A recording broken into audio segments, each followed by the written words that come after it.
Oi, meus amores, tudo bom? Como é que estão todos vocês?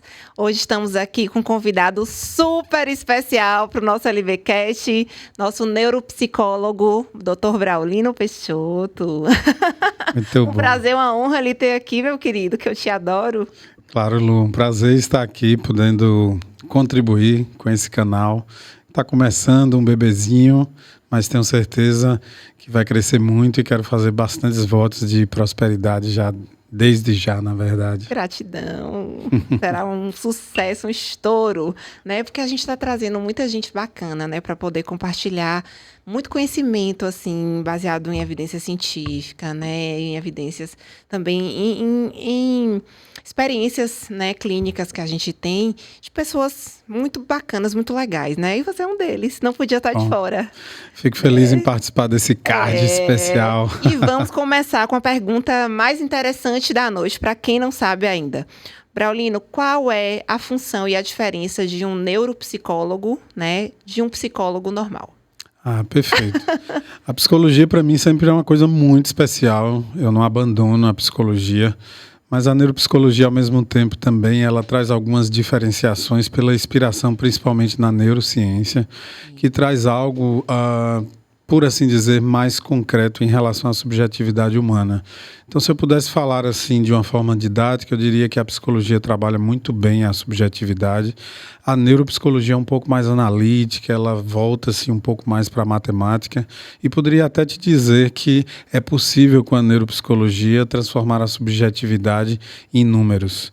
O sonho da neurociência, na verdade, é transformar a subjetividade humana, quem sabe, em imagem e som projetada numa tela de TV, e a gente poder assistir com mais evidência, por assim dizer, aquilo que passa no mundo dos nossos pensamentos e que muitas vezes estão ocultos até para a gente.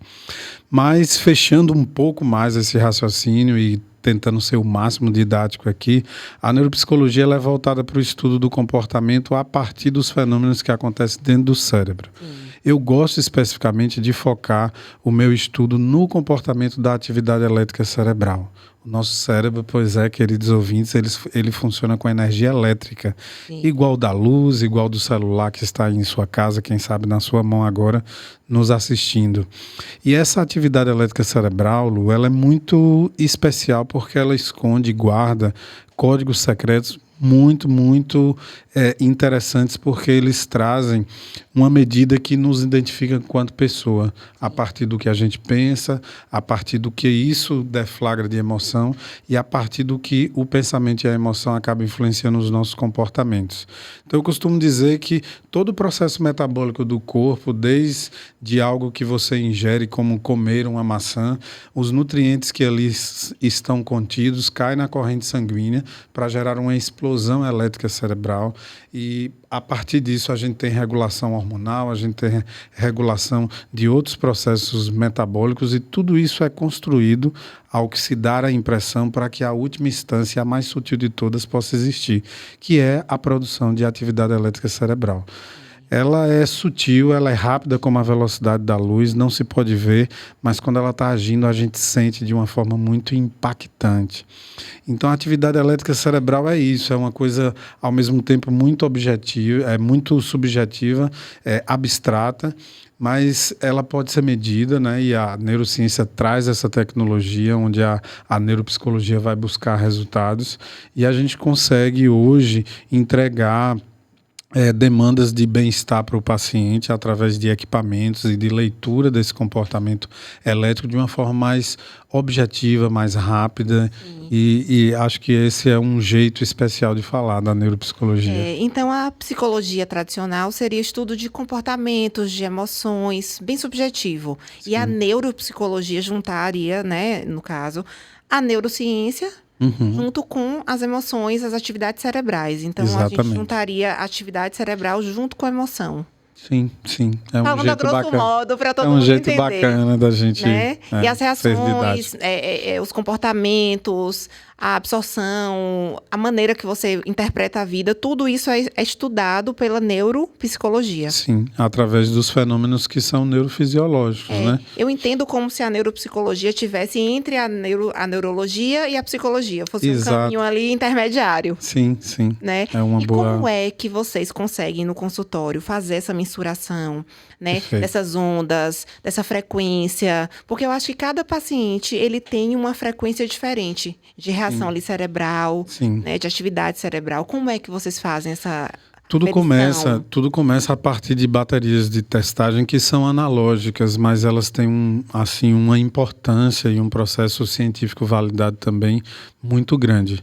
Esses testes são respondidos, preenchidos e vivenciados pelo paciente, né?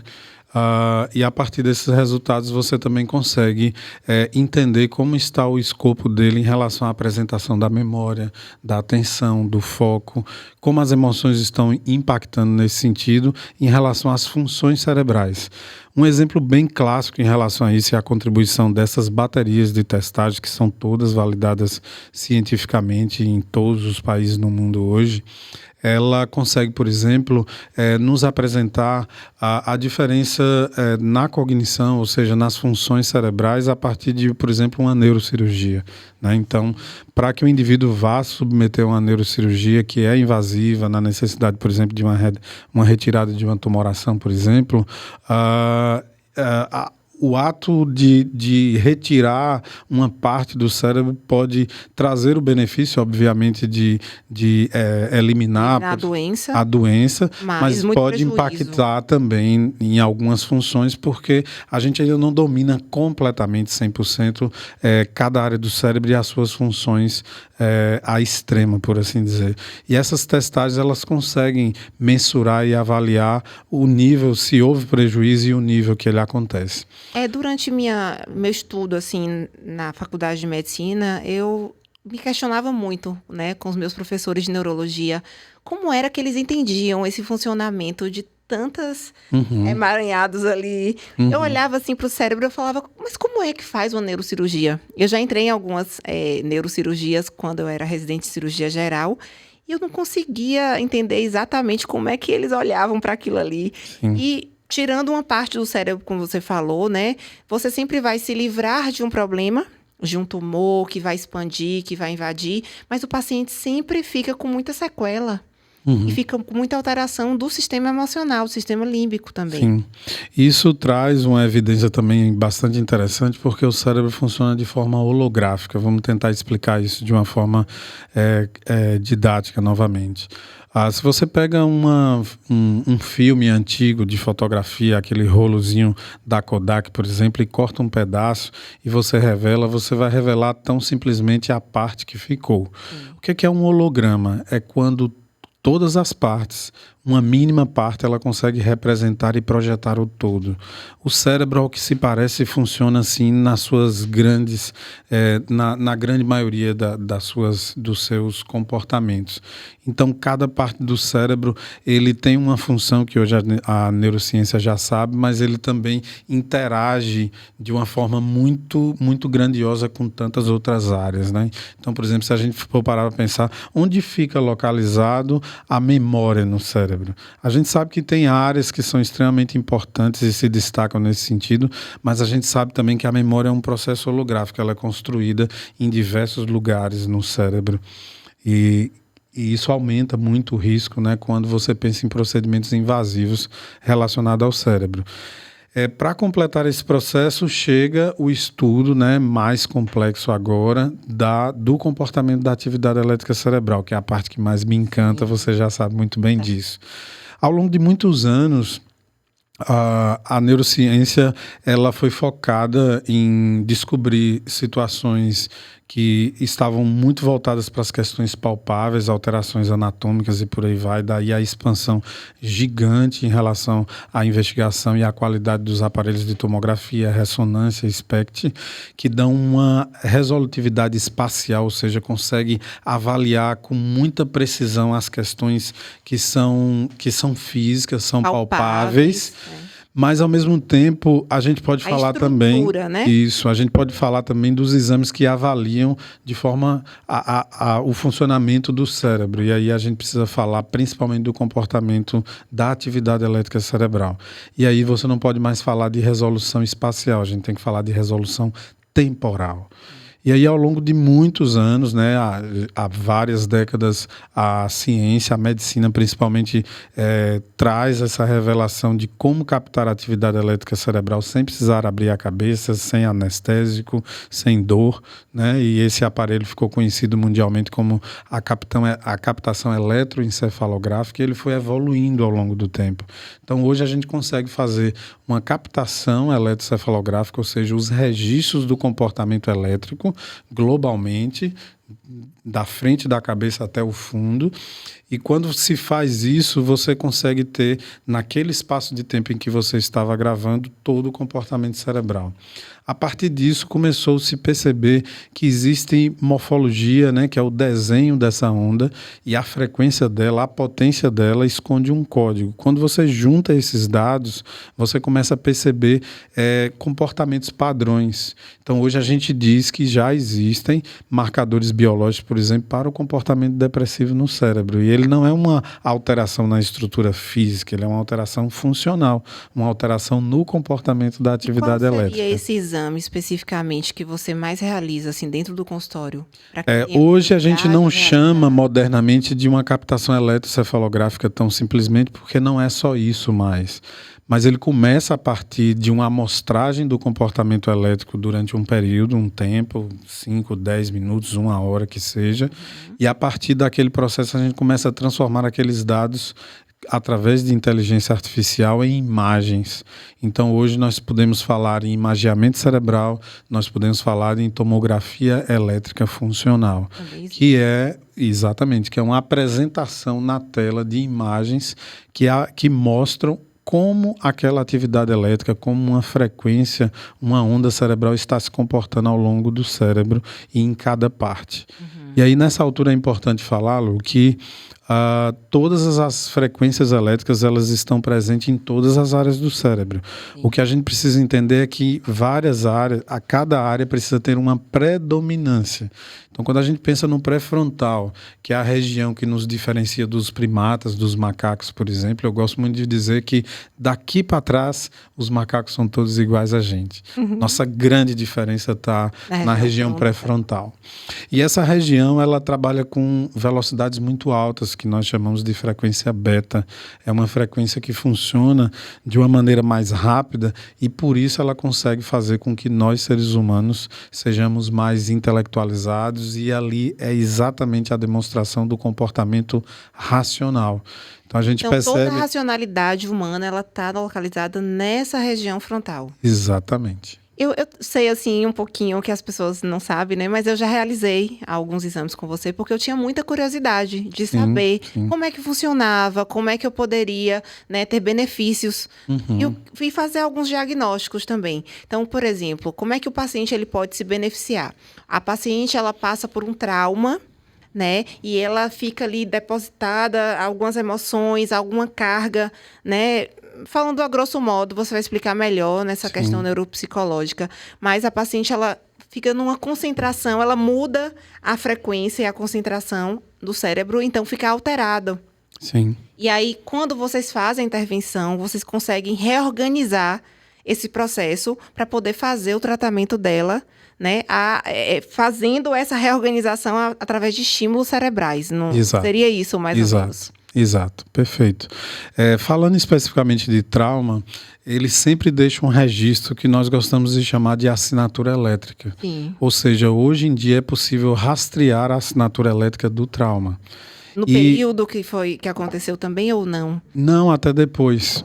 E o trauma é exatamente isso, né? Uma mudança emocional no seu comportamento a partir de uma vivência que não foi agradável. E, a princípio, o trauma tem uma função importantíssima, que é exatamente te lembrar e te gerar prudência para que as situações em que você poderia perder a vida, que você poderia passar por situações que colocassem você em risco de algum modo, um risco emocional ou físico até mesmo. Então, o trauma tem essa função de te dar prudência, te dar freio. O grande problema do trauma é quando ele começa a lhe dar freio e lhe tira a funcionalidade. Sim. Então, pessoas traumatizadas, por exemplo, a gente pode pensar que agora nesse período de guerra em que o mundo está se degladiando, a gente pode pensar, por exemplo, no transtorno de estresse pós-traumático. Sim. Então, assim, tem muitos relatos na neurociência do sujeito voltando para a sociedade, ele está caminhando na rua, de repente o pneu de um carro estoura.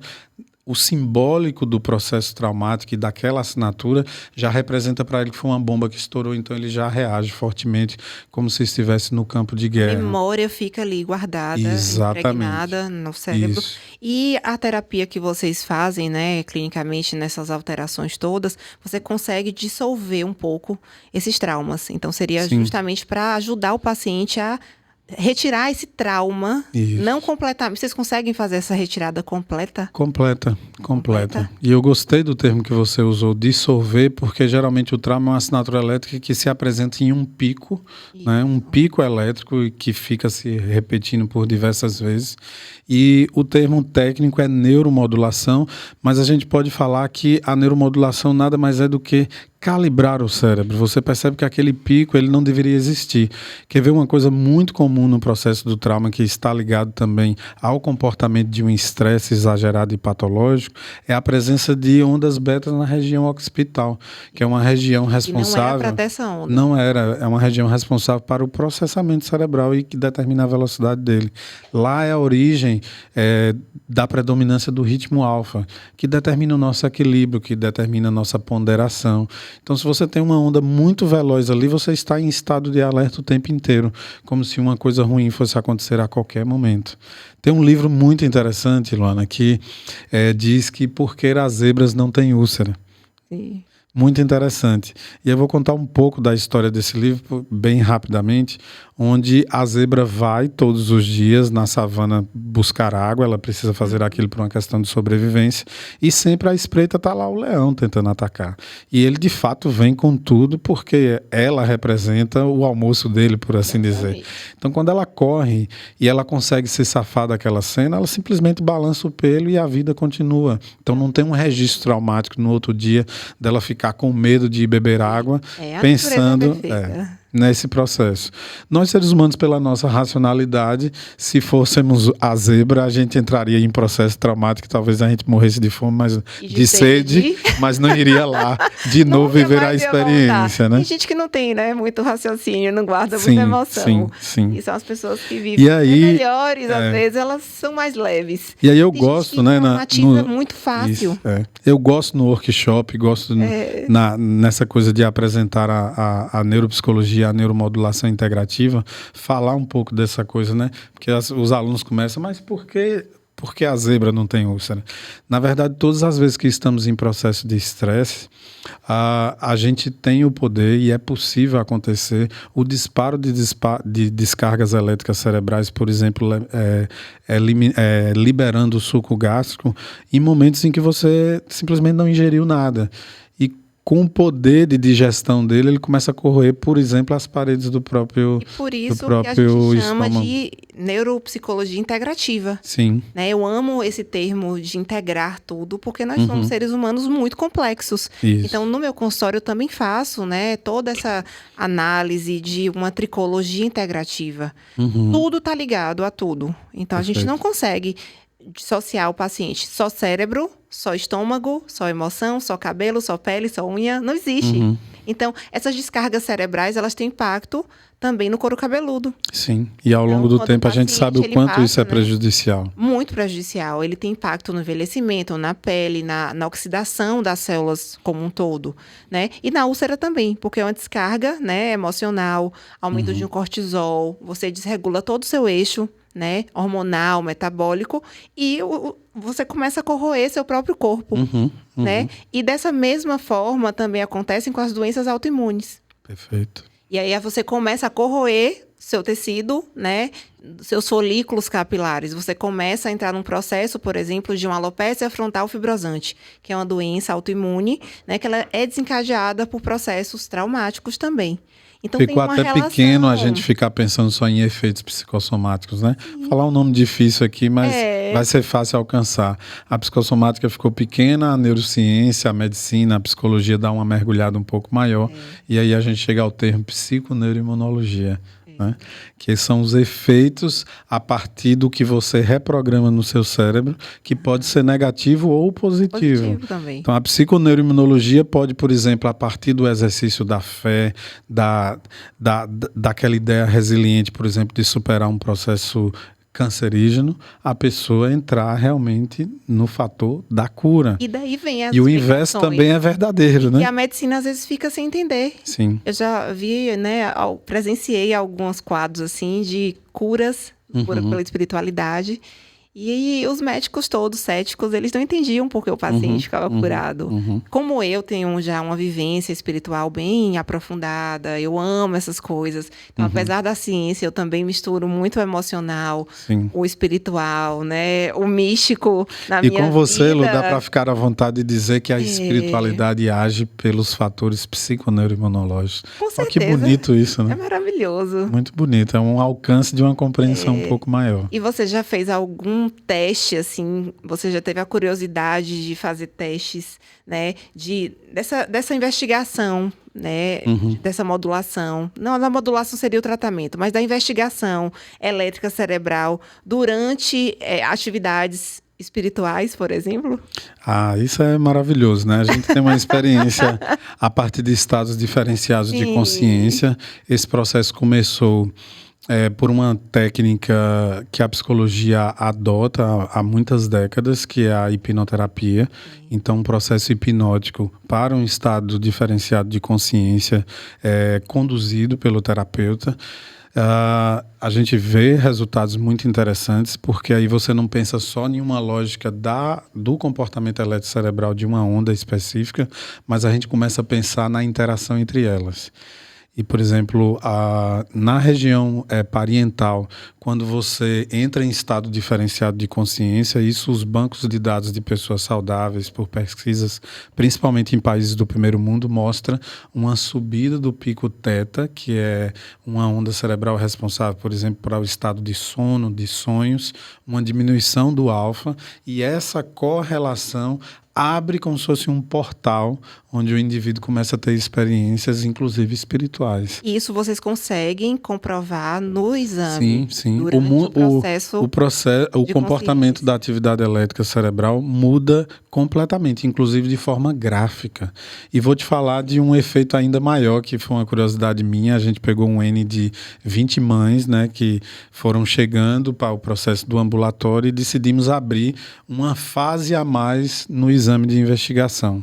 Que fase seria essa? A gente sabe que o exame tem uma baseline, né, uma linha de base onde o paciente fica espontaneamente gravando. A gente deixa o paciente sem nenhum comando, à vontade. Ele está lá gravando para o comportamento dele sem nenhuma influência sugestiva. Depois ele fecha os olhos, porque quando nós fechamos os olhos a gente acorda para o nosso mundo interno. Passamos mais alguns minutos ali, depois abre os olhos novamente.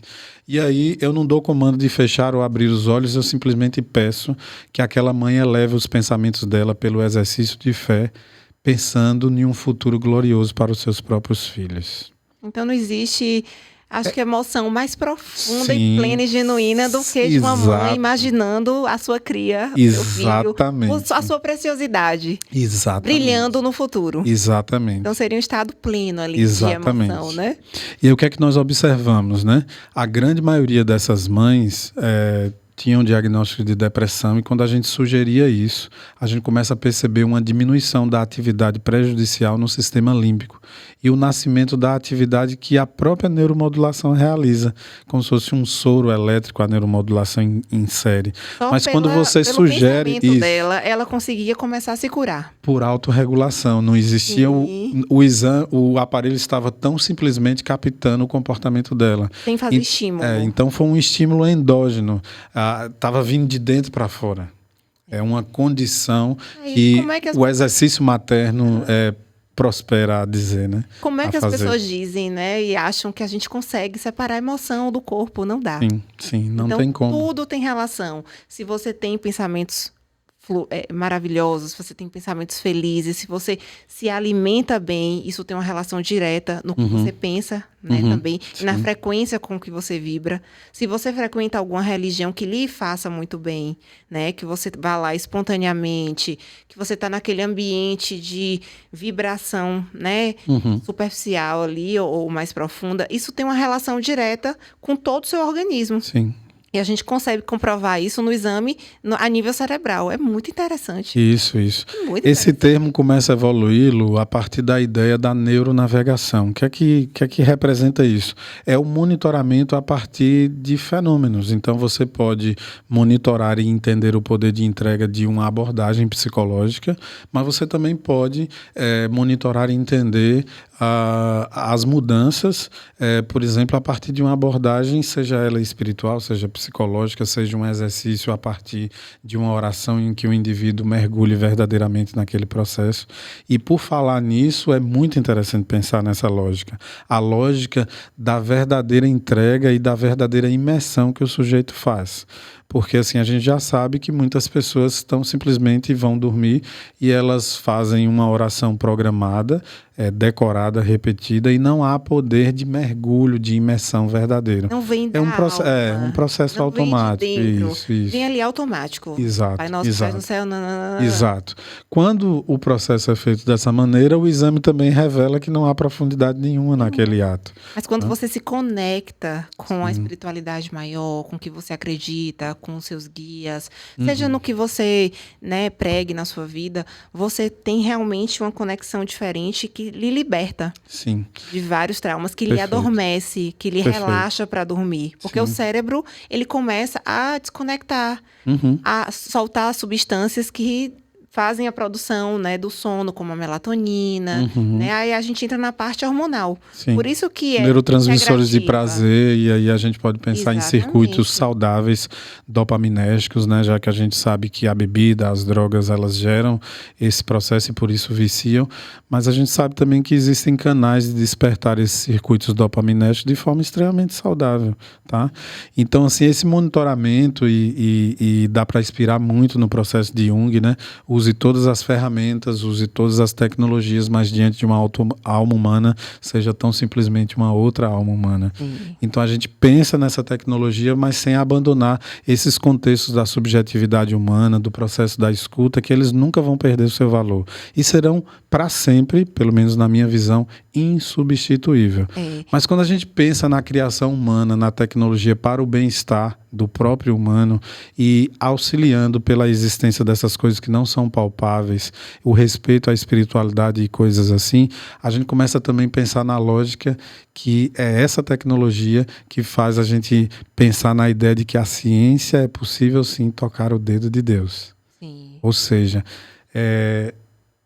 profissionais que visitaram a academia, que fizeram mestrado, doutorado, pós-doc, que respeitam os estudos randomizados, duplo cego, mas que também não abandonaram a espiritualidade. Porque a parte humana do processo. Precisamos falar que, para estarmos aqui, ainda que queiramos copiar o Criador, por assim dizer, e temos livre-arbítrio para isso, é muito grosseiro não querer acreditar de que existe uma inteligência superior que coordenou ao menos o start para estarmos aqui. Tem um livro, né, que Ricardo estava lendo em casa, que é muito interessante. É um livro bem complexo. Agora eu me esqueci o nome. Um abraço para você, Ricardo. Ricardo e Ricardinho. E ele estava conversando comigo, a gente discutindo, né, como é interessante, como é que foi conseguido se formar o ser humano e assim poder ligar todas as células, conectar tudo perfeitamente, um sistema no outro, é impressionante. Aí como é que você diz que não existe o Deus? Que seria essa espiritualidade, essa força maior, né, que criou tudo isso. Como é que não existe? Existiria algo que conseguisse gerar e criar um ser humano, que é um ser tão complexo, que é um ser tão perfeito, com tantas terminações, com tantas conexões. É sensacional. E quantas lacunas ainda fantástico. temos para responder de tantas perguntas que ainda Muitas. continuam sem resposta, né? E aquele medo das pessoas, né? A inteligência artificial agora vai entrar e vai substituir, na medicina vai conseguir tirar o médico do hospital. Eu acho que é meio difícil. Eu acho que a inteligência artificial, né? Toda essa inteligência vem para agregar, Sim. para facilitar, para poder formar um banco de dados ali, para você ter fácil acesso, para você se melhorar como humano. Mas nunca para substituir a humanidade. Sem dúvida, sem dúvida. Eu não sei se você concorda. Concordo muito com isso, e estou para dizer também que se houvesse possibilidade da gente colocar na prateleira à venda, sem sombra de dúvida o ser humano seria o produto mais caro. Mais caro. E com isso eu quero dizer assim, Lu, que na interação entre seres humanos acontecem fenômenos incríveis e transcendentes. Esses fenômenos, eles são de alto nível de grandeza, principalmente a partir do maior valor relacional entre as pessoas e seres vivos, que é o amor. E pessoas profissionais que têm amor ao que faz, ele consegue ter um poder de entrega que eu não consigo imaginar nenhum tipo de invenção humana que vai conseguir entregar resultados terapêuticos a partir disso. Por exemplo, eu te conheço profissionalmente falando, então eu sei que a sua consulta é uma consulta de escuta. Mesmo trabalhando com fenômenos estéticos, não é uma coisa de chegar. Tem que ter escuta. Tem que ter. E esse processo da escuta, ele impacta diretamente nos resultados positivos. Totalmente. Totalmente. Tem um impacto. E é uma tecnologia subjetiva, é uma relação Bluetooth, Wi-Fi da tua mente inconsciente, muitas vezes com a mente inconsciente do paciente. E a gente não consegue treinar isso nas pessoas. Ela flui. Sim. Né? E tem muita relação com o que você está falando agora, com o amor, pelo que você faz. Porque se não tiver a conexão amorosa com o que você faz, se você não tiver realizado com sua profissão, né? Se você não amar pessoas, você não consegue ser um bom médico, você não consegue ser um bom psicólogo.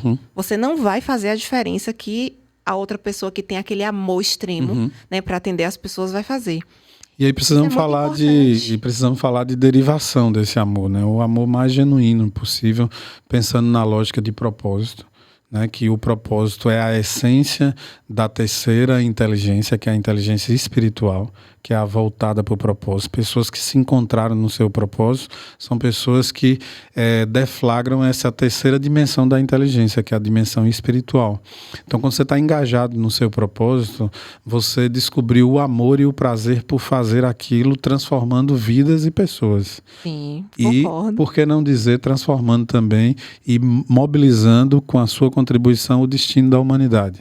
Né? Com certeza. Então, cada um faz um pouquinho e todo mundo no todo ali leva o mundo para um lugar diferente. Sim. E eu fico torcendo que seja um lugar melhor.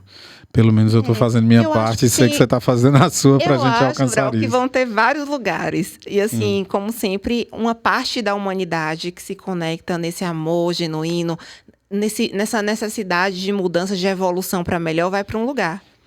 Aquelas pessoas que não querem, que não despertaram, infelizmente, elas não vão poder estar dividindo aquele mesmo espaço, porque é incompatível. Sim, perfeito. Né? E eu percebo isso muito, né, trazendo essa questão da conexão espiritual, da gente como ser humano, antes de ser profissional, né, antes de ser médico, psicólogo, terapeuta, a gente se descobrir na espiritualidade, né, a gente trabalhar nossa energia, a gente aumentar nossa frequência, a gente também aumenta e muda nosso padrão vibratório e nosso poder de atração. Sim. Então, eu posso, assim, com a minha experiência, né, dentro do consultório, o tipo de paciente que eu atraía no começo da minha carreira, que eu tinha uma visão e um trabalho espiritual bem diferente do que eu tenho hoje. Então, ainda tinha algumas falhas. Então, eu conseguia atrair pessoas boas, né, como pacientes, que vibravam ali na mesma intensidade, mas também chegavam pessoas com vibração mais baixa.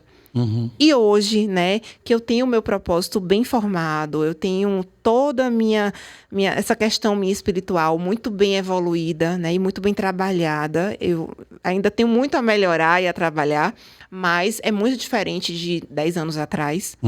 Olhando para a sua própria trajetória na linha do tempo. Eu, Luana, pelo trabalho que você fez, o trabalho espiritual que eu faço, né, o meu desenvolvimento enquanto ser humano, enquanto pessoa, enquanto médium, e a diferença de atração das pessoas que chegam no meu consultório hoje. Eu estando bem mais elevada do que 10 anos atrás. Então, a gente tem esse poder de atração. Eu converso, às vezes, com alguns pacientes meus, né? E minha consulta realmente é muito terapêutica, é muito de escuta, né? É uma consulta bem demorada, bem humana, com muito amor envolvido ali. E eu explico a eles que eles precisam mudar o padrão vibratório deles. Por exemplo, se você está no primeiro degrau da escada, você não vai conseguir alcançar quem está no 10º degrau. Então, você vai conseguir alcançar quem está no segundo. Perfeito. Quem está no primeiro, quem está no térreo. É mais fácil você ali se aproximar das pessoas que estão no padrão vibratório bem parecido com o seu. Sim, mas a pessoa que está lá no 10º degrau, próxima. ela vai conseguir ter um acesso melhor a quem está no 11º, quem está no 9º degrau. Sim. É bem diferente. Né, essa aproximação. Então, a gente precisa não pensar que, às vezes, a pessoa que está chegando até mim que está errada.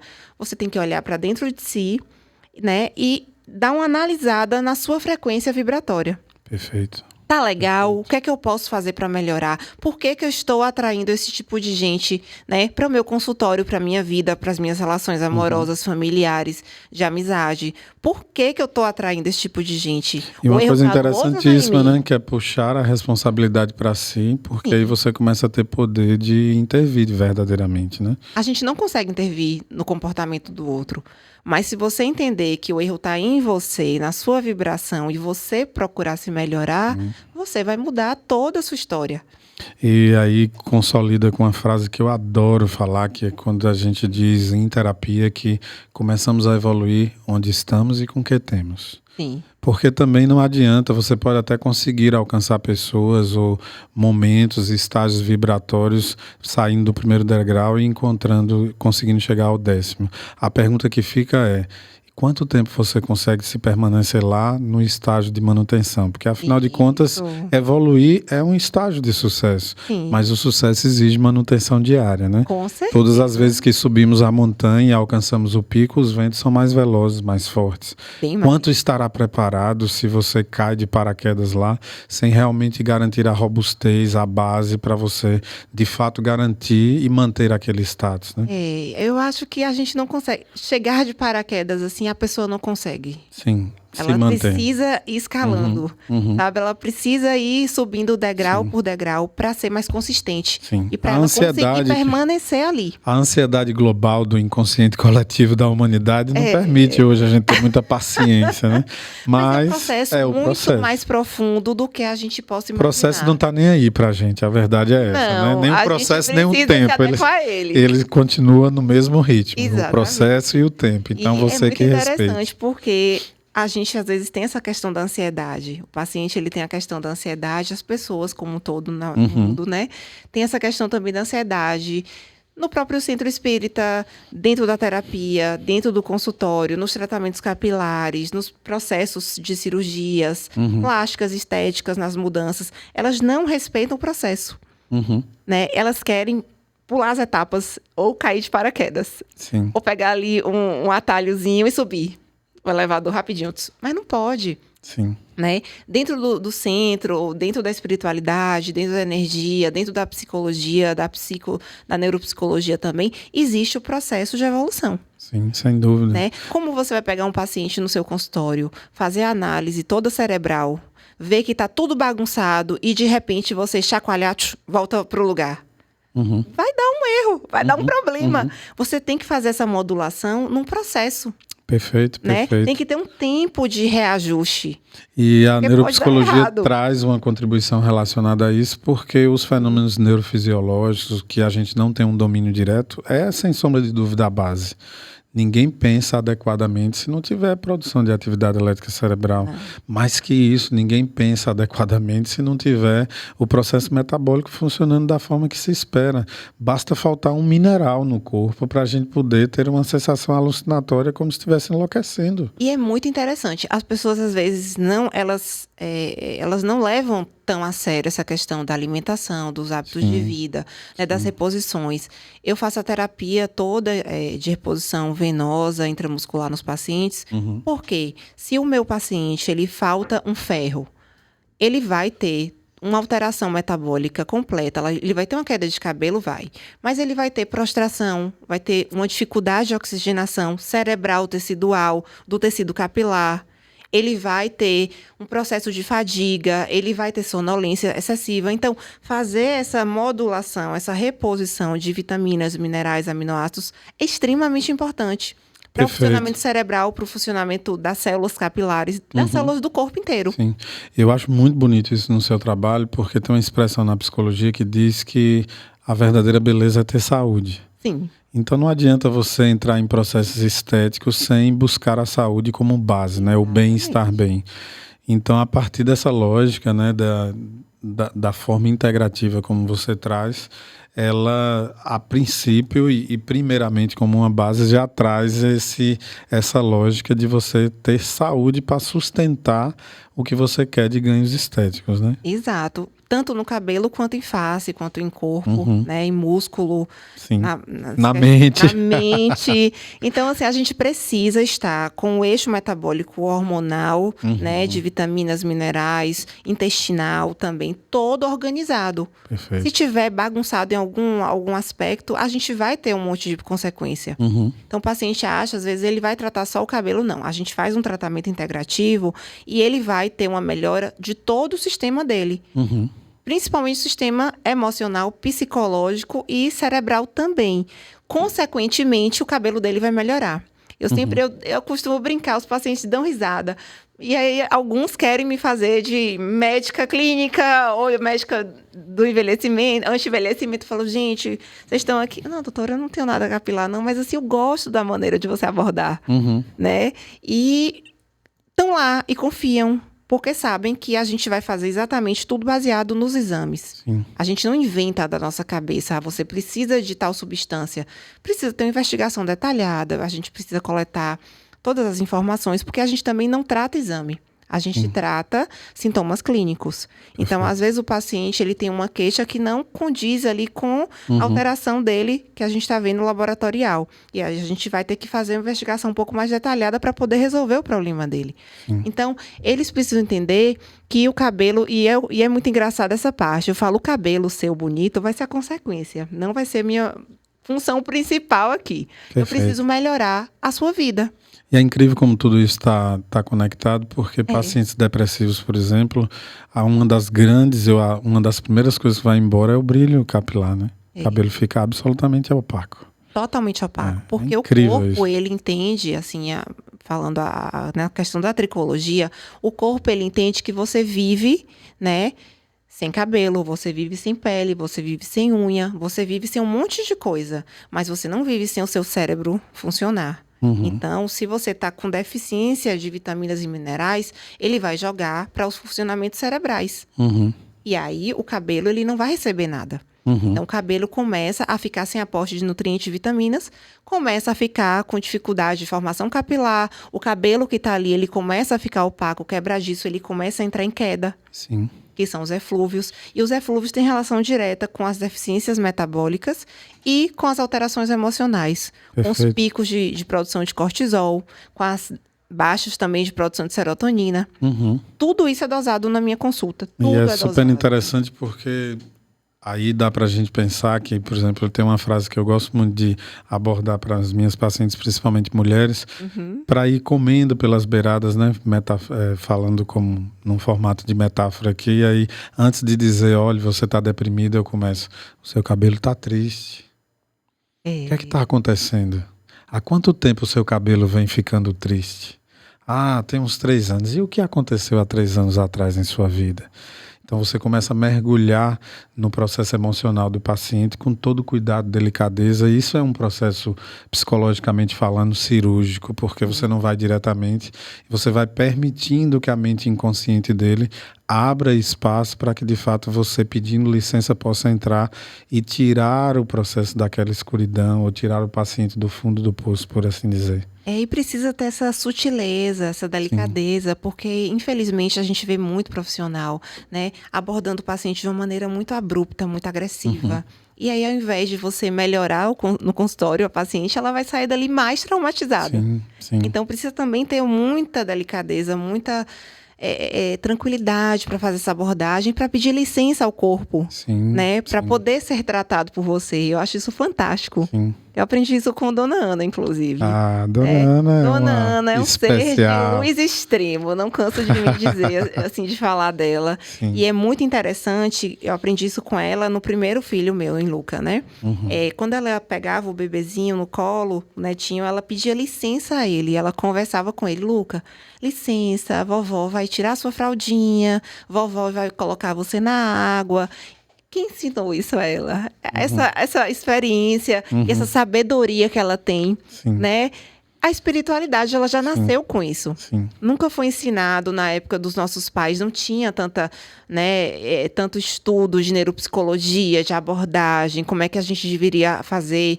E ela já praticava esse ato de pedir licença ao outro para poder invadir, pedir licença ao outro. E faz todo desde sentido a infância, porque desde bebê, para você diminuir os traumas. faz todo sentido porque a gente já nasce com a nossa mente inconsciente, né? Já. A nossa mente inconsciente, na verdade, ela entra em processamento, em funcionamento antes mesmo da nossa tomada de consciência, né?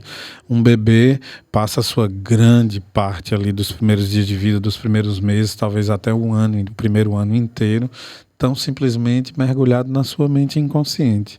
Então você ver uma expressão de uma avó com a sabedoria ancestral dessa, isso merece muito respeito. Muito. De qualquer ciência, de qualquer especialidade. É fantástico. E é como eu assisti há alguns anos atrás uma minissérie, né, sobre crianças, a gestação, como é que a gente deveria fazer essa abordagem. E falava muito sobre a plasticidade cerebral da criança de 0 a 3 anos. Que a gente precisa organizar muito os estímulos, mas não em excesso de estímulo também para não adoecer. Sim. E o que a gente vê hoje, né, são pais que não sabem fazer esse estímulo da maneira adequada.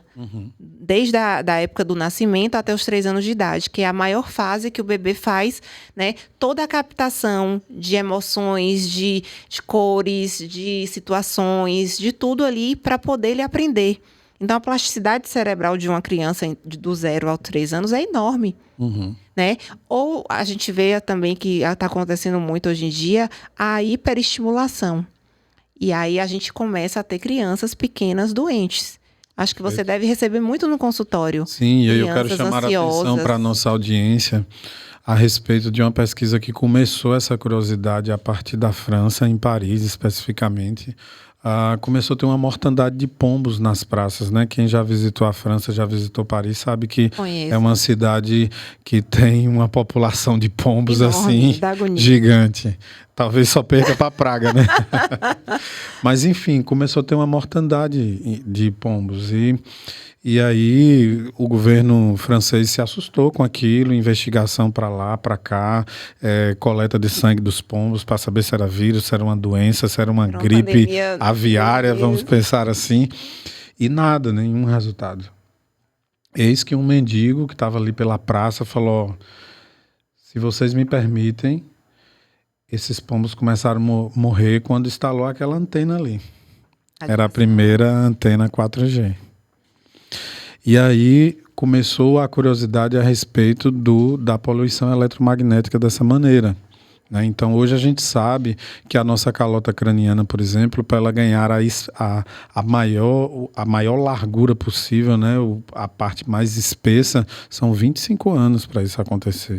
Então imagine a fragilidade da calota óssea, por exemplo, de um bebê, de uma criança de 2, 3 anos, que está passando 4, 5 horas em um equipamento que tem uma bateria de lítio que gera uma poluição eletromagnética considerada nociva, e o quanto isso bagunça, a gente tem visto muito isso, Lu.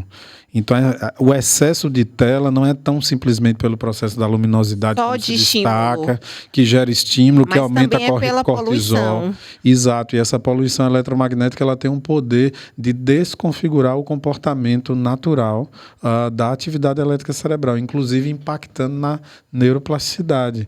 Para vocês que estão nos ouvindo, a neuroplasticidade é a capacidade que o cérebro tem de fazer novas conexões, gerar novos aprendizados, uma espécie de expansão de fato, e uma capacidade plástica, por assim, de esticar e conseguir ter mais alcance sobre as coisas que a vida, né? Então não é traz. só comportamental, também é toxicidade mesmo. Sim, O sim. lítio é uma substância que a gente dosa em muitos pacientes que têm dificuldade de estabilizar a emoção. Sim, sim. Né? E é se dado o lítio pela psiquiatria. A gente vai conversar no próximo podcast, que a gente vai ter uma amiga que eu amo, que é psiquiatra, fantástica também. E o lítio é uma substância que a gente faz, né, a reposição em alguns pacientes para estabilizar o humor. Perfeito, perfeito. Quer dizer em casos que de transtorno de bipolaridade. toxicidade das telas, da radiação, altera a quantidade de lítio do ser humano? Não exatamente. Eu me referi à bateria de lítio, que é a bateria que está no celular, do celular, no tablet, dos eletrônicos. Ela gera um nível de radiação e essa radiação compromete todo o comportamento elétrico. Nesse sentido que eu gostaria de esclarecer para não ter distorção. Fala uma coisa assim, até para as mães em casa e todo mundo, né, que fica muito apreensivo. Eu como mãe, né, como médica, eu fico muito apreensiva de ver meus filhos sendo expostos a isso. A gente tenta, né, ao máximo diminuir essa frequência, mas o que a gente pode fazer? Existe algum aparelhinho que a gente possa colocar? Eu vi que existem alguns botões que a gente coloca nos aparelhos para diminuir, né, essa radiação. Perfeito. Por exemplo, não deixar a tela no quarto quando a criança vai dormir. O que é que você orienta que a gente faça para tentar diminuir um pouco? Sim, a poluição eletromagnética ela está em alguns aparelhos do cotidiano dessa vida moderna, né? Desde do roteador do Wi-Fi, inclusive a babara eletrônica gera. Sim. Telefone sem fio, celulares, né? Principalmente carregando, ele aumenta muito o campo eletromagnético. As TVs, os tablets. Mas existem já estudos mostrando o tempo seguro para cada faixa etária. E a respeito do chip bloqueador, que você acabou de se referir, de fato, vem aquela coisa humana, né? Porque assim, você vai no Mercado Livre, você compra um chip bloqueador de onda eletromagnética por R$20, chega em sua casa um pacote de 5, vamos dizer. Mas não tem nenhuma evidência científica daquele ali. Então, assim, o que é que a gente começou a fazer e perceber? Existem hoje laboratórios no Brasil que testam a eficiência.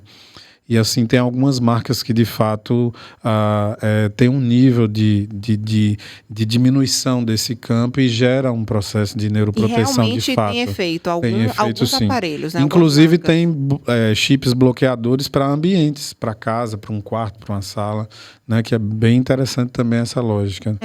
Eu não entendia bem como funcionava, agora você esclareceu um pouco mais. Sim. Então seria uma alternativa, talvez, para a gente colocar nos ambientes. Né? Os fabricantes prometem até 70% de redução do campo eletromagnético. Se reduzisse para mim, 50% já seria um ganho. Pronto, então, e aí as investigações em laboratórios específicos no Brasil conseguiu chegar no máximo em 63%, 64% já vai de bloqueio. Melhorar um bocado. Um nível muito interessante. Então é uma coisa que vale a pena se investir. Vale a pena. Uma marca confiável, com estudo, com liberação. Como tudo, as pessoas às vezes elas querem, né, achar que o mais barato vai ser super eficiente, né? Como os o Globo essa semana divulga uma reportagem mostrando o Ozempic falsificado, dado a febre, eu vi né? ontem.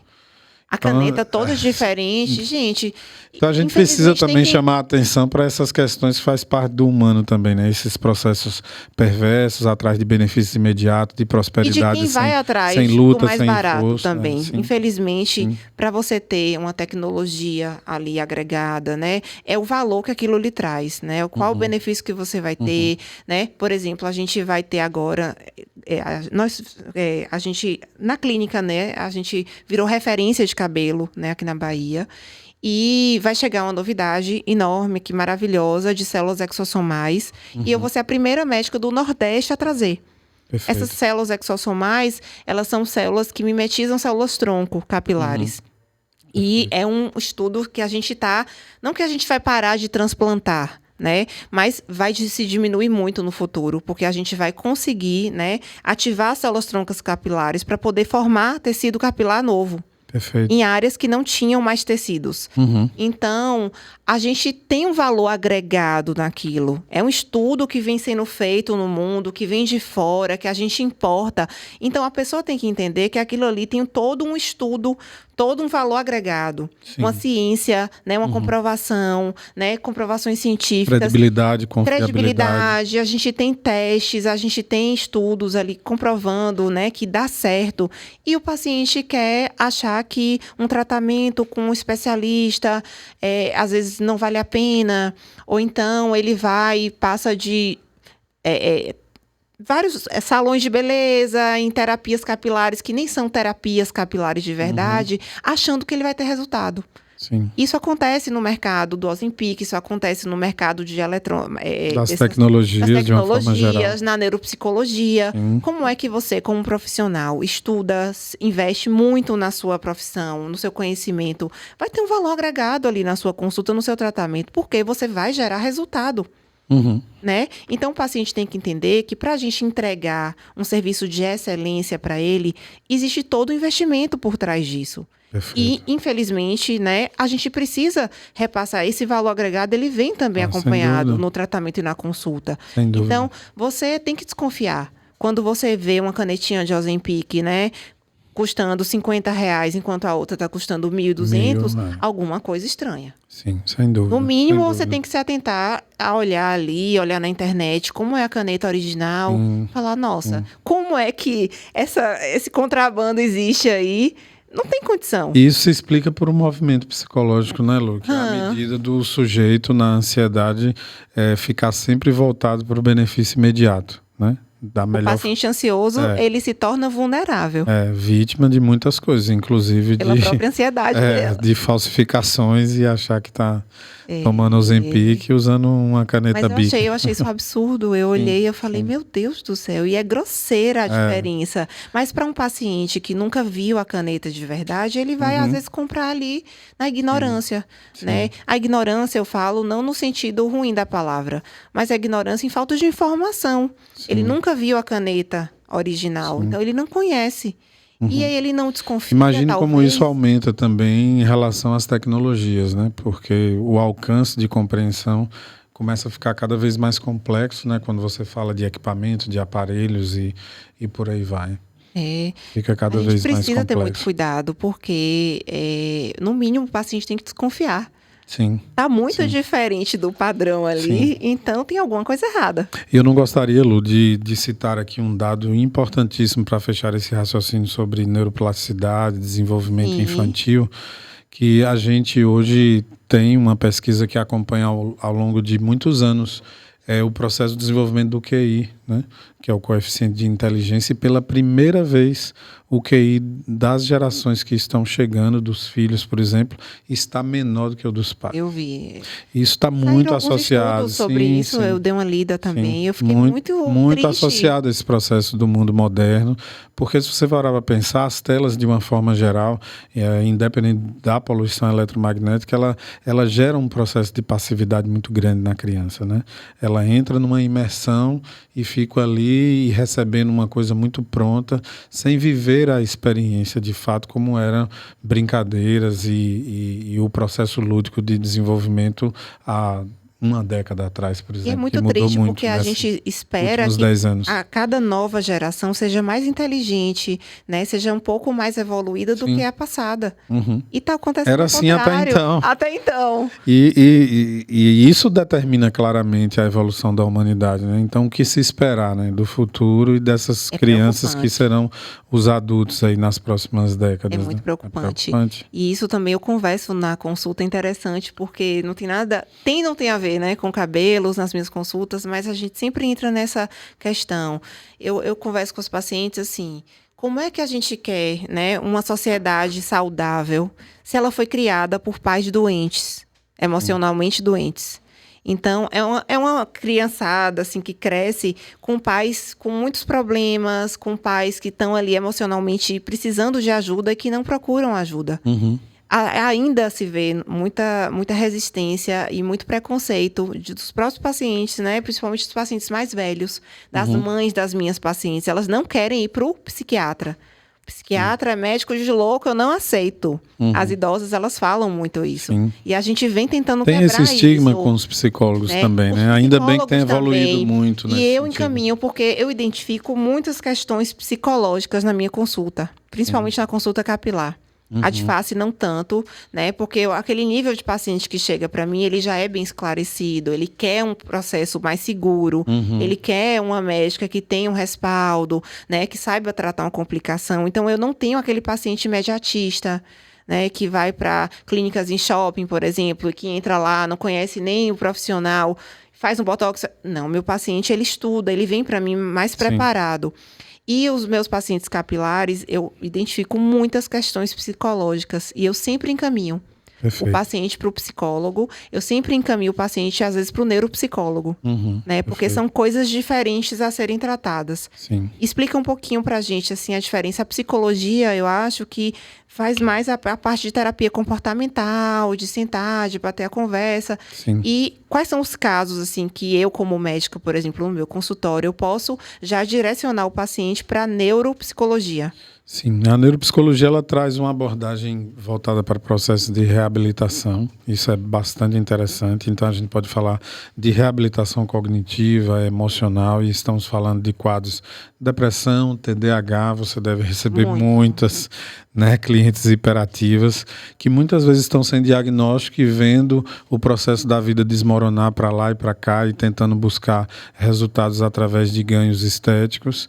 Então isso também a neuropsicologia traz assim uma abordagem muito rápida e segura e acima de tudo ela pode ser uma coadjuvante para vários processos, seja psiquiátrico e até psicológico mesmo, na medida em que você consegue acelerar processos de ganhos, de expansão de consciência, de sair de um quadro depressivo, de um quadro ansioso, de saber manejar melhor a sua condição TDAH, porque é uma condição neurofisiológica, por isso o nome transtorno, não é um processo que você vai curar, é um processo que você vai precisar aprender a manejar e conviver com ele, né? Então a neuropsicologia ela traz essa abordagem principalmente a partir do estudo elétrico, onde você também é uma outra questão importantíssima. A gente atende muito os extremos, né? Pessoas que estão realmente precisando da reabilitação, mas atendemos também pessoas que querem desenvolvimento pessoal e alta performance. Então atendemos a prevenção. Sim, a mulheres e homens que são empresários, que querem melhorar a performance cerebral, aumentar foco, aumentar a capacidade na resistência para o esporte que ele gosta, aumentar a desenvoltura, a capacidade de expressão verbal, para começar a palestrar, para começar a se apresentar nas redes sociais e por aí vai. Sim. Então a neuromodulação pode dar essas contribuições também, né? Eu chamo a atenção para uma condição que eu acho que é uma interface muito importante entre a minha especialidade e a sua, que são as sequelas pós-Covid, né? Sim. Que a gente sabe que se tem um marcador visível, foi o cabelo, né? E outro marcador que chama bastante atenção no comportamento são os déficits cognitivos a partir do comprometimento da memória de curto prazo, a memória operacional. Exatamente. As minhas pacientes chegam com a queda de cabelo e se queixando da memória. Perfeito. Doutora, depois do Covid eu não tenho mais memória. Isso. Só que elas não entendem que a memória também está relacionada com essa questão metabólica. Sim. Falta muito complexo B, né? Falta muito B12, falta muito complexo B, vitaminas, minerais. Sim. E ela não consegue ter memória, né? Porque o Covid é uma doença, né? Agora falando da parte metabólica. O Covid é uma doença que ela também atinge vários âmbitos do paciente. Ela gera um estresse emocional, principalmente no começo. Sim. Então, no Covid, como era uma doença incerta, as pacientes elas não sabiam se elas iam fazer o diagnóstico, né, do Covid e morrer. Sim. Porque não tinha ainda tratamento eficaz. Então, o Covid, ela fazia alteração, descarga muito de estresse, né, a nível de cortisol. Gerava muita ansiedade. O Covid, ele gerava muito internamento e complicações relacionadas ao Covid. Então, a paciente que tinha o Covid, ela internava, ela tomava muito remédio, ela fazia muitos testes terapêuticos, né? Com corticoides, com antibióticos, com alterações que ela tinha também a nível metabólico. Então, ela estava internada, ela não comia bem, ela estava ansiosa. A ansiedade fazia ela comer demais e ficar inflamada, ou comer de menos e entrar em desnutrição. E o cabelo despencar. E lembrando, a memória lembrando que o próprio vírus é neuroinflamatório, né? E ele diretamente também a lesão neurológica que o vírus faz. E as pesquisas têm mostrado cada vez mais um processo concentrado de neuroinflamação na região pré-frontal, que é uma região predominante da memória de curto prazo. Nesse sentido, hoje existe um protocolo para tratar um termo que não existe uma tradução ao pé da letra para o nosso português, mas tem se falado muito na mídia, que é o brain fog, que é uma espécie de névoa mental. E por que essa névoa? Justamente porque é na região da tomada de decisão, da memória operacional, que é de curto prazo. Por exemplo, tenho recebido pacientes que dizem, não, eu vim aqui porque essa semana eu esqueci meu celular dentro da geladeira. E eu brinco com ela, ainda bem que não foram micro-ondas, para você não explodir sua cozinha. Seja bem-vinda.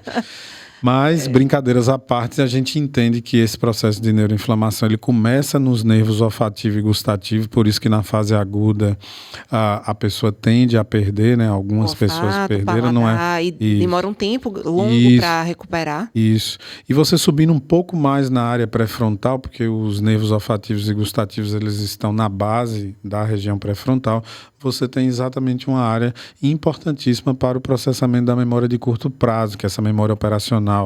Eu saio do quarto, vou à cozinha fazer algo e não lembro mais o que fui fazer lá. 2 minutos, 1 minuto, 30 segundos depois. As mães, você está no meio de uma conversa. Também tem isso. Você está no. Cuidado. As grávidas. Aí é baby blues. A gente vem outro programa. Baby blues, mas eu já li alguns artigos que durante a gestação a gente faz uma inflamação cerebral. E a grávida, eu já testei isso em mim, no meu corpo, 2 vezes. Pois é, você E eu tinha perda de memória recente. Eu saía exatamente assim. Eu saía do quarto, chegava na sala, eu falava, o que eu vim fazer aqui? O que eu vim pegar? E aí eu não entendia porque eu falava, grávida não tem memória, grávida não tem memória. Então, provavelmente, deve ser exatamente esse processo. Dessa névoa, né, na região pré-frontal. Porque na gestação a gente fica com a memória muito difícil, muito, muito estranha. A gente perde a memória, a gente lembra de coisas passadas, mas essa memória de pequenas coisas que a gente vai fazer, a gente realmente perde. Sim. E depois da gravidez melhora. E na minha segunda gestação já foi um pouco diferente, mas a memória também ela fica um pouco alterada. E nesse contexto, Lu, a boa notícia é que como é possível reabilitar ou até rejuvenescer, um termo que tem muito a ver com o teu trabalho, a atividade elétrica ela amadurece com a gente ao longo dos anos, ela envelhece com a gente, mas hoje existe tecnologia que foi trazida da neurociência, a neuropsicologia aplica, que é exatamente o rejuvenescimento elétrico cerebral. Ele pode acontecer globalmente no cérebro ou em regiões pontuais, como é o fenômeno do brain fog, que é essa névoa mental, provocada, por exemplo, pela Covid. Claro que tem outros fatores. A Covid é uma doença muito complexa, né? Desde fatores emocionais, metabólicos, cerebrais, capilares. O Covid, a gente faz alguns cortes histológicos, né? Para as pessoas entenderem, a gente pega um pedacinho daquele couro cabeludo, que tem os folículos, e a gente leva para estudar no microscópio. A gente consegue identificar, dentro do folículo capilar, alguns vírus instalados ali. Então, a grosso modo, para todo mundo entender, é como se o vírus ele estivesse ali esperando a comidinha chegar no couro cabeludo, no folículo. Ao invés de nutrir o folículo capilar, o vírus pega para ele. Sim. Então, a gente começa a ter... O comportamento predatório dos vírus de sempre. Né? Exatamente. Então, assim, o couro cabeludo começa a adoecer por deficiências de vitaminas e minerais, além dessas descargas, né, de produção de cortisol, das alterações emocionais que têm relações diretas, e alimentares e metabólicas inflamatórias, né? A paciente, ela começa a ter queda capilar, porque o vírus não deixa chegar nutriente no folículo, no fio de cabelo. Ele está sendo literalmente roubado. Roubado, literalmente. Então, é muito complexa a doença. E para a paciente entender todo esse processo, e aí às vezes elas ficam, mas doutora, é muita coisa para a gente tratar. Eu falei, mas é uma doença complexa, o ser humano é complexo, e infelizmente você me trouxe os problemas. Eu estou aqui para resolver. Então, eu acho que você escuta muito isso. Doutor Braulino, é muita coisa para a gente organizar. organizar, mas a paciente que trouxe isso. Porque, infelizmente, tanto na medicina como na neuropsicologia, né, como na psicologia, as pessoas esperam adoecer para procurar ajuda. Sim. Infelizmente é assim. E o que a gente tem trabalhado muito e tentado conscientizar as pessoas é como o empresário que quer ter mais autonomia, mais performance. É bom a gente procurar o profissional para ajudar a gente quando a gente está saudável. Isso é perfeito. Fazer a prevenção. Isso é a busca, na verdade, de cada vez mais, de forma criativa, o caminho da felicidade, né? Exatamente. Eu gosto muito de falar de um ranking, né, para o sentido da vida. O sentido, né, mais clássico, obviamente, é o sentido positivo. E, em segundo lugar, vem um sentido negativo. Quando eu falo isso, as pessoas se assustam. Como é que você vai falar de um pódio de 3 e o negativo está em segundo lugar? O que é que pode vir mais abaixo do que isso? É a ausência total de sentido. Ou seja, se você está bem, sem dor, está rejuvenescida, com o cabelo brilhando, o que fará para ser feliz? Essa é a pergunta. Porque se você não usa o seu tempo, e a verdadeira riqueza nos tempos atuais é ter tempo, e você não usa esse tempo, esse ócio criativo realmente para ser feliz, o processo do adoecimento, que é um sentido negativo, é um alerta do corpo e da mente para você, de fato, buscar se reestabelecer. É um mecanismo do corpo, é um aviso, olha que coisa interessante. Pedindo socorro. Porque pior do que todos os sentidos negativos, por exemplo, é a ausência total de sentido. Ou seja, não sei se você vê isso no consultório, mas para nós, na psicologia, o pior paciente para se tratar é aquele que não tem sintoma nenhum. E aí, você está bem? Estou bem. Você veio fazer o que aqui? Vim aqui. Como é que estão as coisas? Está bem. Como é que está isso? Como é que está tudo bem? Tá bem como? Bem, tá bem. E ele não tem resposta. Chama bastante atenção. É falta de emoção um pouco ali, né, misturado. E se eu pudesse, Lu, conectar, né, os nossos trabalhos, eu diria que à medida em que você trabalha esse rejuvenescimento de pele, de cabelo, esse processo que deixa as pessoas tão bem, devolve a autoestima, a gente pode falar também dessa conexão enquanto eu faço o rejuvenescimento elétrico cerebral. E eu acho fantástico, porque eu não sabia que a gente poderia, né, chegar tão longe assim. Sim. Eu fico muito maravilhada com a tecnologia, com a evolução desses tratamentos, porque a gente não pode ficar bem só no externo. Sim. A gente precisa estar bem de dentro para fora. Sim. A gente precisa estar com nossos órgãos equilibrados e o nosso cérebro precisa estar funcionando muito bem. Perfeito. Então tá tudo em conjunto. Eu sempre falo isso no consultório com os meus amigos e colegas. Eu acho que a nutrição, a medicina de uma maneira geral e a psicologia deveriam andar casadas. Sem dúvida, paciente deveria ter esse suporte dessas 3 áreas, assim, muito forte ali. E ele, às vezes, opta por uma delas. Mas está tudo ligado. Sim. Se você não está bem nutrido, você adoece o cérebro. Se você não está bem nutrido, você adoece a parte estética, capilar, né, metabólica. Todo o seu músculo, tudo fica alterado. Sim. Então, a gente precisa organizar isso e os pacientes precisam, de uma vez por todas, entenderem. Gente, vocês precisam entender que a nutrição e o emocional, né, a saúde mental, ela está relacionada com tudo. Perfeito. E os colegas médicos também precisam dividir essa responsabilidade. Sim. O meu sonho era que a gente tivesse um centro, né, de reabilitação completa. E interdisciplinar, não multi, é onde os profissionais se falam de fato. É o que a gente tenta na fazer, mesma linguagem. Né? Eu tento fazer lá em Seabra, a gente às vezes não consegue organizar tudo, porque infelizmente os profissionais eles não conversam a mesma língua. E tô trazendo um recado para você, a Chapada Diamantina tá avisando que tá com saudade, viu? Volte logo aí, porque meu bebezinho ainda fez 3 meses agora, eu tô precisando voltar urgente, os pacientes estão questionando muito, mandando Se eu não passo ao vivo aqui esse recado, tem paciente segunda-feira puxando minha orelha. Então, mas eu tenho missão cumprida. Muita paciente, gente, tá me mandando, né? Eu peço desculpa e peço a compreensão de vocês. É um momento delicado. Sim. Eu já tô realmente agora organizando para poder voltar. E eu tenho muita paciente vindo para cá.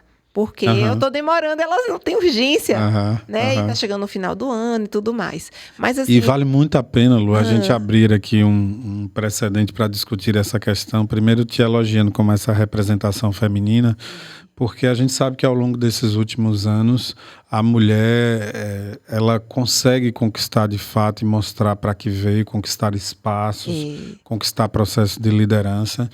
E na medida em que a mulher faz isso, ela também tem que ter a habilidade e a inteligência emocional para dividir papéis, né? Você está num momento agora difícil, de maternidade e é um exercício assim muito belíssimo. E ao mesmo tempo dividindo essa condição pelo seu papel profissional, pelo seu papel social, que não é só a doutora Luana do consultório. Agora, do nada, você abre mais esse espaço de utilidade pública.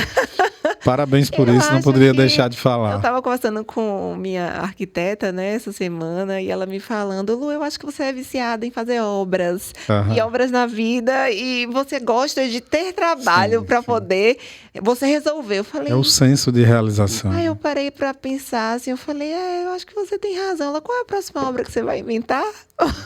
E olha como isso é interessante, né? A gente poderia falar aqui de senso de realização, de liderança, autonomia, razão e por aí vai. A gente poderia falar de sensibilidade, de ternura, a gente poderia falar aqui de amor, de aconchego, de empatia. E se eu coloco essas duas mãos aqui estendidas e perguntar onde é que estão as características masculinas e femininas, tenho certeza que de imediato o cérebro de quem está nos acompanhando vai dizer que as características da primeira mão são masculinas. Sensibilidade, ternura mais relacionada à mulher. Pois é, mas a gente sabe que dos anos 60 para cá, principalmente, as mulheres elas pegaram essas duas mãos com essas características e juntaram. E aí o recado agora é para minha comunidade masculina, homens, vamos desenvolver sensibilidade, desenvolver ternura, compaixão, esses exercícios de características que antes pareciam ser só das mulheres, porque o mundo vai conseguir entrar em equilíbrio com esse exercício de convívio. E as pessoas, de uma maneira geral, elas precisam ter funções também um pouco mais amplas ali, né? O homem que não chora, o homem que não pode expressar emoção, o homem que não pode ser um pai muito carinhoso. Mas esse dever de casa ainda é muito difícil para a comunidade masculina. Eu percebi isso na pandemia. Por quê? No meu consultório sempre foi 70-30. 70% de mulheres lá buscando conhecimento, expansão. 80% mulher, 20% homem. Chegou um momento na pandemia que a gente teve que abrir um ambulatório de um dia onde a agenda era toda só para homens. Só para homens. Eles se sentiam mais à vontade, foi a percepção de quem me assessora ali, de forma administrativa, chegar e ter na fila de espera só homem ali para ser atendido. Parecia, opa, você tá aqui também? Então tá normal, todo mundo tá vindo. Não se apoiava e não achava estranho, porque a mulher se cuida mais, a mulher procura o médico, a mulher previne, né? A mulher faz exame. E a sociedade entrou em colapso, né? O homem usava muito o artifício de eu preciso ir para o trabalho, não dá para conversar agora, e todo mundo preso em casa, nas quarentenas da vida. Eu percebi isso muito e aí, no as consultório, pendências, muitas separações, muitos divórcios durante a pandemia, porque as pessoas estavam casadas, mas elas não conviviam. E não se conheciam. Porque não conviviam. Porque não conviviam. Cabas, isso dá um corte top, viu? Isso dá, viu, Cabas? E elas foram obrigadas abruptamente a se suportarem dentro de casa. E às vezes era insuportável. E foi o verdadeiro teste de realidade, na verdade, né? A gente costuma dizer, e tem livros que tratam disso, que a sociedade evoluiu muito em saltos largos, a ferro, a germe, né?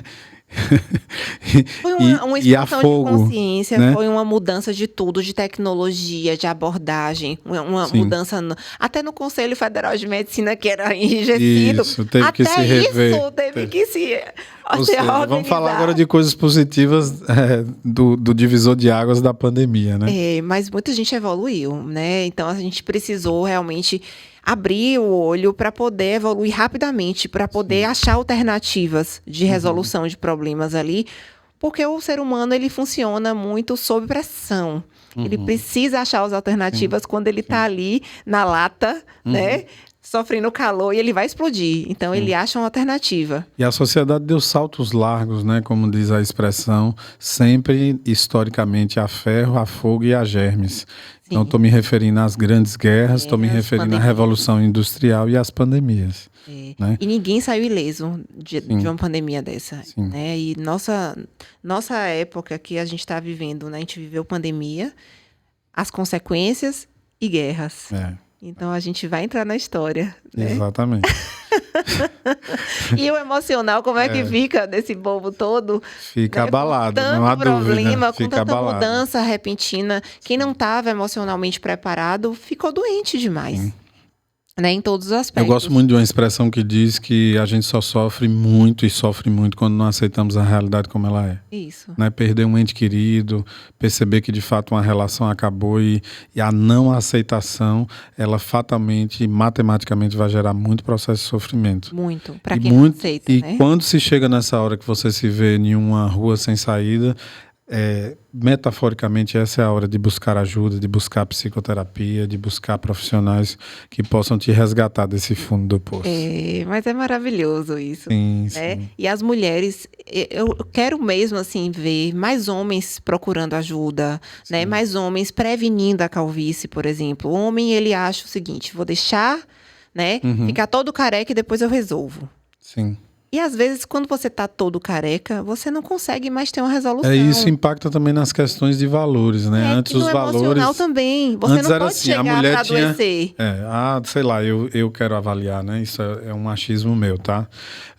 2, 3 décadas atrás, o homem precisava ter prosperidade, ele não precisava se preocupar tanto com a questão da aparência, as mulheres que tinham que ficar sempre muito Era lindas, cultural, bonitas. né? A mulher isso. tinha que ser impecável.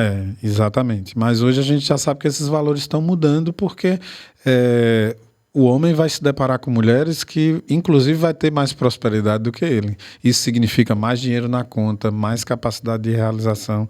Então, ela também tem a necessidade de ter agrados no olhar enquanto acorda e mais exigente. A mulher está exigente porque ela tem que estar linda e o marido não. E por que não, né? E por que não se cuidar? E a gente tem quebrado muito isso. Né? Mas eu acho que é fantástica essa evolução e o poder da mulher de se reinventar e de captar essas energias e poder, sabe, ter multifunções na vida. Não é fácil. As pessoas romantizam demais a maternidade, né? É lindo, é maravilhoso. Quando a gente tem o primeiro filho, a gente passa por muito mais provações, né? Falta de experiência. Sim. Quando a gente tem um segundo filho, a gente organiza a vida, a rede de apoio, né? Porque as pessoas acham... Ontem eu estava lendo um texto da neuropsicologia que eu acho fantástico, eu sigo eles, e eles falando, né, sobre rede de apoio. As pessoas acham, a mãe, a parida, acha que é obrigação das pessoas se tornarem rede de apoio para você. Mas a rede de apoio deve ser feita por você. Sim. Você deve pedir ajuda, você deve organizar o sistema para o sistema funcionar dentro da sua casa. E foi o que eu fiz. Né? Então as pessoas viram para mim: Lu, como é que você consegue, né, ser mãe, ser empresária, ser médica, dedicar seu tempo para sua família, para o marido, para os filhos, ter podcast, estar em podcast dos amigos? Tem tantos planos, fazer reformas e construções e não para. Porque hoje eu construí a minha rede de apoio. E antes disso você construiu liderança. Antes disso eu construí liderança, maturidade, né? Também eu adquiri muita maturidade.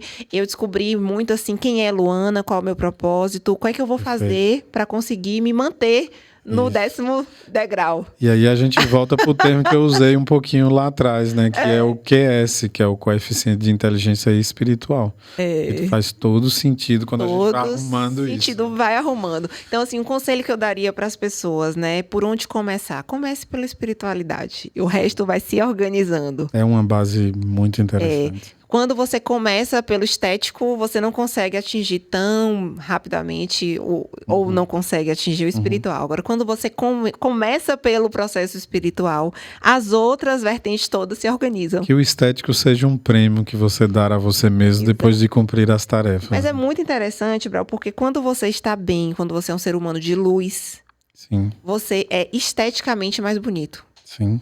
Isso também é da minha percepção, Luana, né? Da minha experiência clínica, da minha observação. As pessoas que vibram negativamente, elas são fisicamente mais feias, assim, né? Sim. Elas têm traços de amargura. Sim. Elas têm muitas rugas na face. Elas têm a pele diferente. Elas não têm o brilho do cabelo. Sim. Né? Então, as pessoas espiritualmente mais evoluídas, que brilham de dentro para fora, elas também esteticamente são mais bonitas. Perfeito, a olhar de perfeita todo essa mundo. analogia. Concordo É plenamente. muito interessante, muito Concordo interessante. plenamente. Vocês vão agora começar, né? As pessoas que. Eu acho que não é o julgamento, mas você olhar para si e olhar para o outro. E eu Quando faço você está uma mais indagação, evoluído. eu faço uma indagação na neurociência que é assim, né? A gente tem que tomar um cuidado extremo para captar e registrar a atividade elétrica cerebral que a gente está discutindo aqui. Porque ela começa, o aparelho, ele fica muito sensível a artefatos que são componentes elétricos que estão espalhados pela sala, está espalhado pelo mundo que a gente convive, o sinal de celular, de rádio e por aí vai. E esses elementos sutis que não estão visíveis para a gente, eles impactam na captação. Sim. E aí, os mais rígidos aí que podem estar nos assistindo da academia, pensar, não, mas é um artefato que o equipamento está pegando. Mas a gente sabe também que existem artefatos que são fisiológicos, está dentro de nós. A pergunta que fica que é a minha indagação, que eu tenho feito muito e buscado falar com professores, pessoas que buscam isso, até onde vai a influência da produção elétrica cerebral com quem está vibrando, seja negativamente, positivamente. É um campo que se cria, que você impacta até a próxima parede, essa atividade elétrica atravessa a parede, ela consegue viajar a longas Até onde distâncias. alcança essa vibração. Como que está essa capacidade de Bluetooth e Wi-Fi? É né, só nela, não. Sim, Vai para o ambiente. Isso espalha. sim. Né? Porque a gente Da mesma precisa maneira, começar a quando discutir você- isso, né? Que é uma a espiritualidade já aborda isso muito bem, né? O fato de você, de fato, ser feito de processos energéticos e a compreensão de que a energia de alguém pode impactar na de outro alguém, seja positiva ou negativa. Eu tenho certeza Mas vamos disso. tentar consolidar isso do ponto de vista científico, mais uma vez tentando aquela lógica de que a ciência toca o dedo de Deus, né? Falando Deus enquanto espiritualidade. Até onde vai a influência da produção elétrica cerebral de alguém que está realmente imbuído, intuindo fazer algo de bom para a humanidade, enfim. E Eu o tenho inverso também, quem está intuindo fazer eu tenho mal. Né? certeza absoluta que a expansão é muito maior do que a gente imagina. Sim. Você consegue contaminar, né, positivamente ou negativamente o ambiente que você está. Uhum. Às vezes tem pessoas que estão tristes, chega uma pessoa, né, aquele poder da influência, chega uma pessoa num padrão vibratório ali, altíssimo, falar como nossa amiga Patrícia, prana, né, nas alturas, e Sim, aí com perfeito. aquela felicidade. Abraço para você, pai. Eu adoro, ela sempre manda A engenheira mensagem pra mais mim. espiritualizada que a gente mais conhece. espiritualizada que eu conheço. E ela é muito manda legal. sempre pra mim, Lu, seu prana é nas alturas. Eu falo, hoje eu não tenho um prana assim. Ela, mas seu prana é lá em cima. E a gente tem esse padrão, né, basal. Sim. Tem gente que tem, no budismo fala muito isso, dos padrões vibratórios das pessoas. Sim. Uma época eu estudei muito budismo com uma amiga minha, e o budismo de Nichiren, que é um tipo, né, uma vertente do budismo mais leve, mais fácil da gente entender. Não é daqueles budismos tibetanos mais tradicionais. Sim. E aí eles falam sobre os padrões vibratórios, né, natos de cada um. Tem gente que vibra, né, a maior parte do tempo no padrão vibratório de alegria. Que é o que ela identificava em mim. Então, eu vibro num padrão. Eu acordo feliz, mesmo que eu fique triste um pouquinho, mais rapidamente eu volto pro meu padrão. Então, assim, eu posso estar melhor, eu posso trabalhar para chegar no padrão de Bodhisattva, que é o padrão de Zen ali, né? O padrão perfeito, que é muito difícil a gente alcançar, né? A gente está trabalhando para isso, mas você flutua também muito no dia. E tem gente que tem ali nato, ele nasce com aquele padrão vibratório da infelicidade, do reclamar o tempo inteiro. A vida daquela pessoa, ela não vai evoluir muito bem. É bonito ver o Florence, né? O florescimento desse processo de alguém que pode começar, inclusive, com um padrão um pouco menor ou mais baixo, dependendo de que escala você queira usar. E melhorar. Você não está condenado. A evolução da consciência, a transformação. Como eu falo, você eu acho muito bonito porque a gente vê muito isso, né, no consultório. A pessoa acha que, né, o entendimento, talvez eu nasci com aquele padrão e eu não posso sair daquele padrão. Sim. Então a gente pode sair dos padrões. A gente pode. Se a pessoa nasceu num padrão vibratório de alegria, ela vai ter mais facilidade de evoluir para um padrão melhor. Sim. Mas a pessoa que nasceu num padrão de tristeza, né, padrão vibratório ali diferente, ela vai ter um trabalho maior, mas ela também pode conseguir. Perfeito. Então você não está condenado a ficar naquele padrão. E nós que fazemos diálogo com a genética, é super importante dizer que genética não é destina à informação privilegiada. É como a alopecia androgenética. Se você tem um paciente que tem o gene da calvície, você não está condenado a ficar careca. Se você tem uma paciente que nasceu com aquela genética, você pode mudar pela epigenética, pelos seus hábitos de vida. Perfeito. Pela maneira com que você vibra, com que você pensa, com que você come, bebe, com que você dorme. E como é oportuno falar que na saúde mental funciona da mesma maneira, né? Da mesma maneira. Isso é perfeito, né? Fantástico. Imagine alguém com gene para startar a bipolaridade, passar ileso. Feliz numa vida como essa, né? Então, não é porque você nasceu, né, numa família que tem muitos bipolares que você está condenado a ser bipolar também. Sim. Você pode mudar essa logística. E tem um exemplo super bacana também, Lu, que é a ideia, né? A gente tem discutido muito isso nos bastidores, de TDAH sendo transformado em pessoas pluriaptas, habilidades múltiplas, né? É sensacional. É o sujeito que descobre o seu mecanismo de funcionamento. Ele começa a entender o seu manual de funcionamento e usar ao seu favor aquela condição neurofisiológica. Exato. É perfeito. Isso é a neuropsicologia agindo, né, com as intervenções. E a psicologia também e a psiquiatria associado, né? A favor da funcionalidade. A gente entender que o ser humano é complexo, que a gente tem que pegar aqueles erros ali de programação e a gente transformar em coisas e habilidades boas. Sim, perfeito. Né? Então, a gente tem que reprogramar. Na genética capilar, na genética da face, acontece da mesma maneira, né? Mas assim, doutora, toda a minha família tem aquela perda de colágeno, aquela flacidez excessiva. Se você começar a mudar os hábitos de vida, a fazer intervenções saudáveis, médicas, né, com bioestimuladores, com alimentos, com antioxidantes, você pode mudar o seu padrão. Sim. Você não vai poder, não necessariamente você está condenado a evoluir como toda a sua família evoluiu. Isso é perfeito. E a gente precisa entender que existe salvação. Sim, né? Muito bom. É muito Eu quero voltar aqui para a gente falar só sobre gestação do amor, tá? Adoro. Então, a gente já tem 1h30, né? O tempo passa voando. É muito interessante o assunto. Eu amo. Eu acho que a gente ficaria aqui mais umas 10 horas conversando. Pois é. Né? Mas a gente tem o nosso tempo. E eu quero lhe agradecer, né? Foi muito bom, né, esse bate-papo da gente. Tem muitos assuntos. Eu realmente quero que você volte para a gente falar. Voltarei com o maior prazer. Aspectos que não só a neuropsicologia para a vida. Sim. Né? E a vida engloba tantas coisas. Então, dá para a gente conversar sobre muitos assuntos. Foi muito gostoso poder entrar nesse tom da espiritualidade. Eu adoro. Muito bom. E cada vez mais a ciência vem, né, se relacionando, vem comprovando. Essa coisa de Dona Ana nos inspirando. Dona Ana é uma inspiração para muita gente. Né? Dona Ana é um ser diferenciado. E eu sou muito grata, assim, por ter nascido nessa família. Né? Então, para mim, que nasceu num ambiente dessa maneira, a gente também teve muitos processos para chegar nesse nível. Sim. Então, Dona Ana também teve muito processo doloroso para ela evoluir. Muita gente, às vezes, acha que já nasce tudo lindo, né? É aquela questão que você falou lá atrás. Quando a gente está no 10º degrau, a gente tem ventos muito fortes que tentam derrubar a gente de todos os lados, né? Emocionais, espirituais, né? Externos, de outras pessoas. E a gente precisa se fortalecer, porque quanto maior a gente é, mais cobrado a gente é.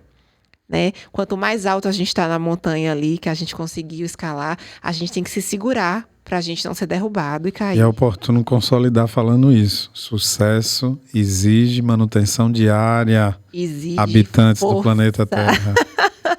Então, Brau, quero lhe agradecer. Muito obrigado por esse espaço. Espero que a gente tenha outros bate-papos maravilhosos como esse. Né? E quero que você deixe um recado para os nossos seguidores, para as pessoas que estão aí, né? Dando um conselho. Eu gosto sempre de fechar, né? Pedindo assim, se você pudesse dar um conselho hoje sobre o que a gente conversou ou não, né? O que você diria para as pessoas que estão assistindo a gente aqui nesse momento? Uma das coisas que mais me chama a atenção assim, em consultório são o autojulgamento, a autocobrança. É um processo psicológico como se fosse uma mutilação diária. Então eu gosto de um mantra, se você puder repetir por 15 dias ao acordar, esse é o meu conselho para hoje. Os meus pensamentos se elevam em meu dom. Os meus pensamentos se elevam em meu dom. Os meus pensamentos se elevam em meu dom. Amei. Isso, exatamente. Sua mente inconsciente vai ficar programada o dia todo para pensar só nas suas características boas. E todo mundo tem. Todo mundo tem.